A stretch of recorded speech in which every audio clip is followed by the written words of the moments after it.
امام ابو حنیفہ فرماتے ہیں کہ عقل کے اندھو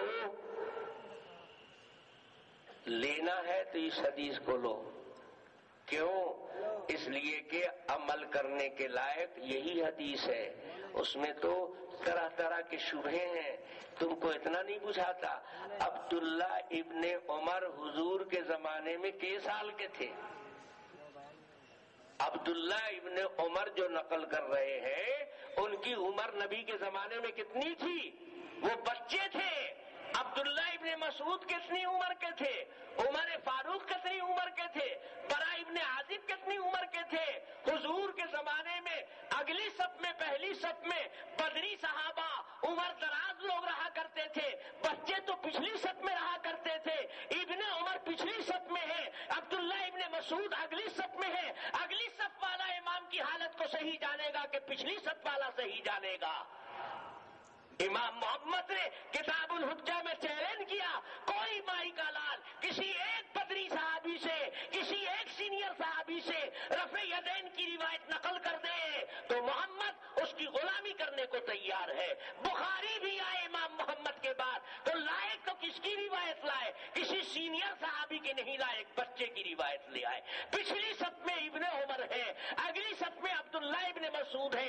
امام کیا کر رہا ہے؟ اگلی صف والا ٹھیک سے دیکھے گا کہ پچھلی صف والا. ہم نے اگلی صف والے کے بیان کو لیا, تم نے پچھلی صف والے کا. ہم کمزور ہیں کہ تم کمزور ہو؟ سمجھ میں نہیں آتا ہے. اور ہم کہتے ہیں کہ ہم نے اس کو بھی نہیں چھوڑا, تم نے اس کو چھوڑ دیا. ہم نے اس حدیث کو بھی نہیں چھوڑا, ہم تو اس کو بھی لے رہے ہیں. ہم کہتے ہیں کہ پہلے ایسے ہی ہوتا تھا. وہ غلط تھوڑا ہی ہے. پہلے ہاتھ بار بار نماز میں کئی جگہ اٹھایا جاتا تھا. 2 رکعت کی نماز میں 9 جگہ ہاتھ اٹھایا جاتا تھا. شروع میں نماز کے احکام میں تدریجاً تبدیلی آئی ہے. 9 جگہ 2 رکعت کی نماز میں ہاتھ اٹھتا تھا, تو تم نے اب اس 9 کو چھوڑ کر صرف 3 جگہ ہاتھ اٹھایا. تکبیر تحریمہ کے وقت, رکوع میں جانے کے وقت, رکوع سے اٹھنے کے وقت. باقی کاہے چھوڑ دیا تم نے؟ چھوڑنے کی دلیل ہم ہی کو صرف دینی ہے, تم کو بھی دینی ہے. 9 میں سے 3 لیا, 6 تم نے چھوڑ دیا. تم یہ کہتے ہو کہ وہ 6 منسوخ ہو گیا تھا. ہم کہتے ہیں چشمہ لگا کے دیکھو 6 ہی منسوخ نہیں ہوا تھا, بلکہ 8 منسوخ ہو چکا تھا. کم ہوا ہے, زیادہ تھا پہلے, پھر رفع یدین کم ہوا. رہا کم ہونے کی دلیل تو موجود ہے. صحیح مسلم شریف اٹھا کر دیکھ لو.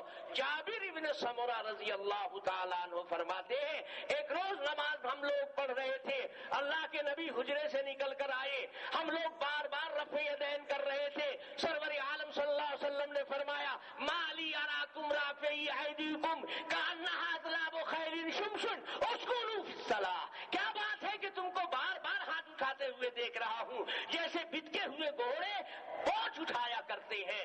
اسکنوا فی الصلاۃ, نماز میں سکون سے رہا کرو. پتہ یہ چلا کہ اللہ کے نبی نے بعد میں اس کو منسوخ کر دیا تھا. ہم کب کہتے ہیں کہ وہ حدیث نہیں ہے؟ ہم کب کہتے ہیں کہ وہ حدیث صحیح نہیں ہے؟ لیکن ہر صحیح حدیث اخیر تک باقی رہا اس پر عمل. جب تک اخیر تک ثابت نہ ہو جائے, کیا فرق پڑتا ہے ہمارے مسلک پر؟ ہم کہتے ہیں 9 سے آ کر 1 پر ٹکا. آیا سمجھ میں نہیں آیا؟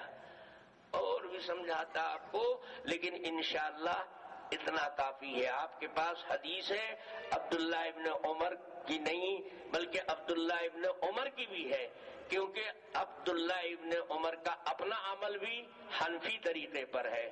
یہ کہاں لکھا ہوا ہے؟ مسند حمیدی میں ہے, صحیح ابو عوانہ میں ہے, مصنف ابن ابی شیبہ میں ہے, مصنف عبد الرزاق میں ہے, طحاوی شریف میں ہے. حدیث کی اتنی کتابوں میں آتا ہے کہ عبداللہ ابن عمر نے بھی بعد میں صرف تکبیر تحریمہ کے وقت ہاتھ اٹھانا اختیار کر لیا تھا, بار بار ہاتھ اٹھانا چھوڑ دیا تھا. اور صحیح مسلم شریف کی روایت سے اشارہ ملتا ہے کہ یہ عمل منسوخ ہو گیا تھا. اس لیے عبداللہ ابن مسعود بدری صحابہ ہیں, جناب رسول اللہ صلی اللہ علیہ وسلم کے اہل بیت میں صحابہ ان کو سمجھتے تھے. حضور کے ساتھ یہ لمبے عرصے تک رہے ہیں. اللہ کے نبی نے کہا ہے کہ اگر کسی کو طریقہ اختیار کرنا ہو تو حدیث ابن ام مکتوم عبداللہ ابن مسعود کا طریقہ اختیار کریں. الحمدللہ خلفائے راشدین ہمارے ساتھ ہیں, حضرت عمر بھی ہمارے ساتھ ہیں, سیدنا علی بھی ہمارے ساتھ ہیں. تو صحابہ کرام حدیث کو زیادہ سمجھتے تھے. امام ابو حنیفہ نے اسی کو اختیار کیا جو سینئر صحابہ سمجھے تھے, اسی کو اختیار کیا جو عمل نبی کے بعد بھی چلتا رہا. فاروق اعظم کا زمانہ حضور کے بعد ہے. فاروق اعظم رفع یدین نہیں کرتے تھے. پتہ چلا کہ صحابہ نے حضور کے بعد اس عمل کو ترک کر دیا تھا, کیونکہ ان کو علم ہو گیا تھا کہ نبی نے بھی ترک کر دیا تھا. عبداللہ ابن مسعود کی رپورٹ کہ وہ فرماتے حضور صرف پہلی تکبیر کے وقت ہاتھ اٹھاتے تھے, پھر نہیں اٹھاتے تھے. ثم لا یعود, یہ پہلی صف میں ہے. ان کی رپورٹ کو صحابہ نے اختیار کیا, ترجیح دی, تو امام ابو حنیفہ نے بھی اس کو ترجیح دیا. بتاؤ, ہم مضبوط پوزیشن میں رہ کر بھی آج ہم کو تانا دیا جاتا ہے کہ یہ لوگ حدیث پر عمل نہیں کرتے ہیں, یہ بے حدیث والے ہیں. میں نے کل بھی کہا تھا الحمدللہ ثم الحمدللہ, کسی بھی مسئلے میں کیا مجال ہے کہ حدیث و قرآن سے امام ابو حنیفہ رحمت اللہ علیہ انحراف کریں. فرق پڑتا ہے اصل ترجیح میں. وہ کسی روایت کو لیتے ہیں تو سمجھ کر لیتے ہیں, کسی جوہر کو چھوڑتے ہیں سمجھ کر چھوڑتے ہیں. روایت جب دونوں طرح کی ہے, تم نے ایک کو لیا, دوسرے کو بے سمجھے بوجھے چھوڑ دیا, دوسرے پر عمل نہ کرنے کے لیے اس میں کیڑا نکالنا شروع کر دیا. ہم کو کیڑا نکالنے کی ضرورت نہیں ہے. ہم نے کہا یہ بھی ٹھیک ہے, یہ بھی ٹھیک ہے, لیکن ایسا شروع میں ہوتا تھا, ایسا بعد میں ہوتا تھا. ہم نے اس میں کیڑا نہیں نکالا. ترک میں اور انکار میں فرق ہے. امام ابو حنیفہ ترک کرتے ہیں, حدیث کا انکار نہیں کرتے ہیں. تم حدیث ترک نہیں کرتے ہو, انکار کرتے ہو. انکار کفر کی طرف لے جاتا ہے, توحید کی طرف لے جاتا ہے. ترک میں کفر اور انکار میں فرق ہے. فرق سمجھو. تم بھی بہت سی حدیثوں پر عمل نہیں کرتے ہو. اب بخاری رٹتے ہو, یہ بخاری میں ہے, تو عمرو ابن سلمہ کی روایت بھی تو بخاری میں ہے. چوتڑ کھولو, اس میں بخاری کیوں چھوڑ دیا؟ تم بخاری چھوڑ دو تو حدیث کے دشمن نہ کہلاؤ, اور ہم بخاری چھوڑ دیں کہیں تو ہم حدیث کے دشمن و مخالف ہو جائیں. یہ دھاندلی نہیں چلے گی, بش کی نہیں چلے گی. انصاف اعتدال کے راستے پر آؤ. انشاءاللہ جب معتدل ذہن سے سوچو گے, سنجیدگی کی حالت میں دیکھو گے, انشاءاللہ ہمارا پلہ جھکا ہوا ملے گا, کہیں پر اونچا نہیں ملے گا. ہر جگہ ترجیح, مضبوط پوزیشن ہماری ہے.